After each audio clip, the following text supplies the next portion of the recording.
Hello మామ, triggers గురించి ఈ రీల్లో తెలుసుకుందాం.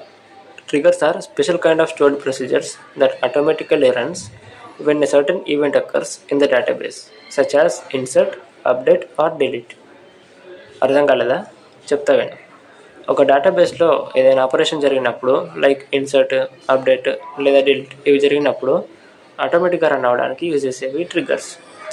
ఇప్పుడు మనం ఇఫ్ కండిషన్ రాసినప్పుడు ఆ స్టేట్మెంట్స్ ఎగ్జిక్యూట్ అయితే ప్రింట్ స్టేట్మెంట్ రాస్తాంగా, సో దట్ ఆ కండిషన్ ఎగ్జిక్యూట్ అయినప్పుడు ఈ స్టేట్మెంట్స్ రన్ అవుతుంది. ఇక్కడ ట్రిగ్గర్స్ కూడా అలానే రాస్తాం. ఇందులో టైప్స్ ఉంటాయి. అవి ఏంటంటే ఆఫ్టర్ ట్రిగ్గర్, అంటే ఏదైనా ఆపరేషన్ జరిగిన తర్వాత రన్ అవ్వడానికి యూజ్ చేస్తాం. ఇంకోటి బిఫోర్ ట్రిగ్గర్, అంటే ఏదైనా ఆపరేషన్ జరగడానికంటే ముందు ఇది రన్ అవుతుంది. లాస్ట్ వచ్చేసి ఇన్స్టెడ్ ఆఫ్ ట్రిగ్గర్, అంటే ఇన్సర్ట్, అప్డేట్ ఆర్ డిలీట్ ఈ ఆపరేషన్స్ ప్లేస్లో రన్ అవ్వడానికి యూజ్ చేస్తాం.